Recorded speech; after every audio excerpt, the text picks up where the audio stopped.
Wow, I remember when I used to believe in space and stuff. Goodness me.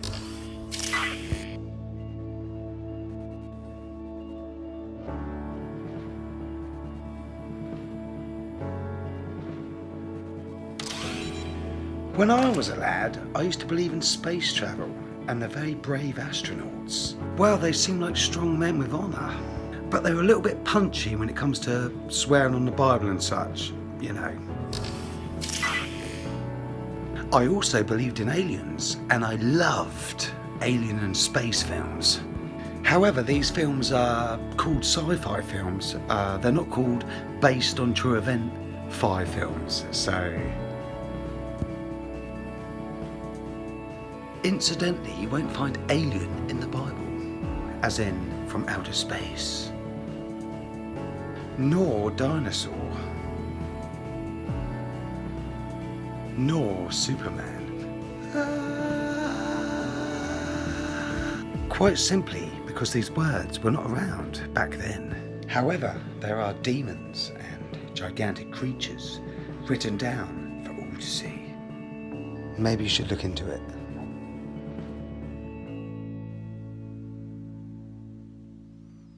Time to wake up. So have a little think about it. But don't think too hard. Think out the box and add a little colour.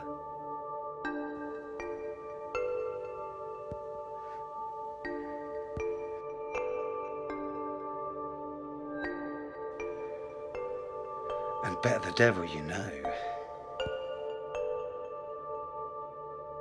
And now we will proceed with today's simple lesson. Well, thank you very much for your time in coming along on this little adventure. We're going to look at some subtle observations, really. So let's start on a level playing field and talk about some scientific facts. Let's start with the beautiful, simple feline, the cat. And here is a lovely cat called Archie. He's a wonderful, slightly scruffy ginger cat, and he hasn't got a cat door to come through. He comes through the window. Obviously, Sir Isaac Newton, one of his inventions was a cat flap, because he was getting a bit annoyed with the cat coming through his door. So, well done, Isaac Newton. And he also saw an apple fall onto the ground in his mummy's garden, although they teach you at school that it fell on his head because it makes it more fun for children to lie to them about that sort of stuff. It is also a fact, a scientific one, that science theory is not a fact, and it's a fact that it's a theory.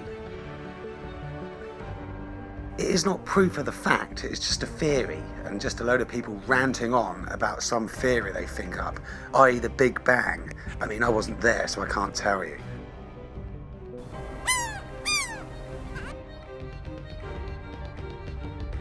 Anyway, it doesn't take a great genius to work out that seagulls are flying rather well without the aid of huge amounts of gravity that hold down the sea and such. Now, I know they've got hollow bones, and of course they are very fond of the sea. They like to sit on it sometimes. But the thing that really gets me is that they can just flap around like that, and yet we're spinning at 1,000 miles an hour.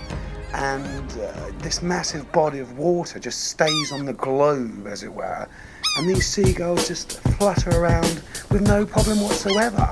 I mean, let's think about that.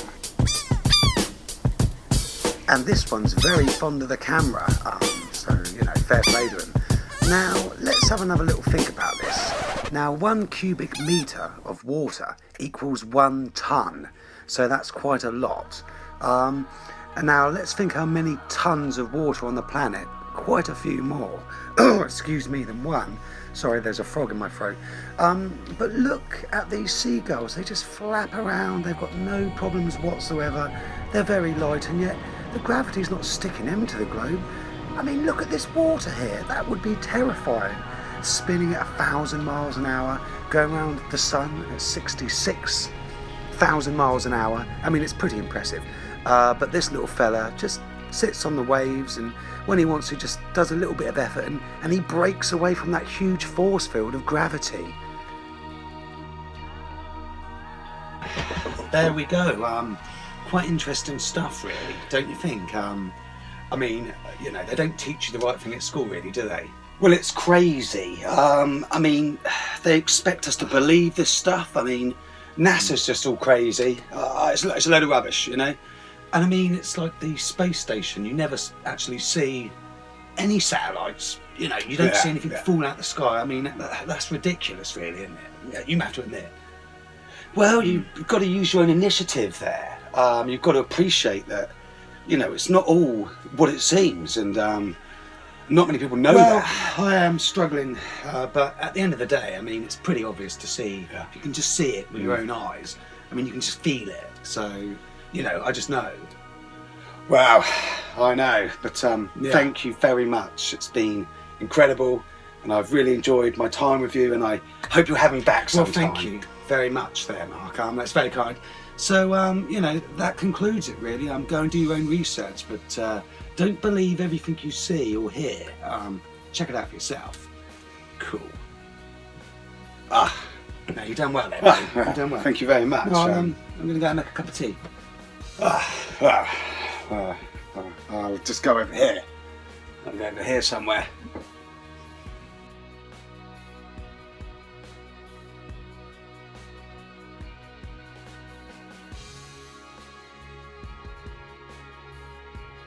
Anyway, thank you very much for watching this. Now, I get a lot of people saying my videos are rubbish. I do know that. So please, can you send me some videos to show me how to do it properly? Because that would be great. And anyway, I hope you all take care. You have a wonderful new year. And I'm going to make some more videos. Hopefully they won't be quite as crap as they've been, but we will see.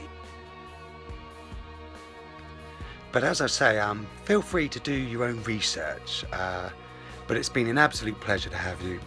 Be good, God bless, take care, and goodbye.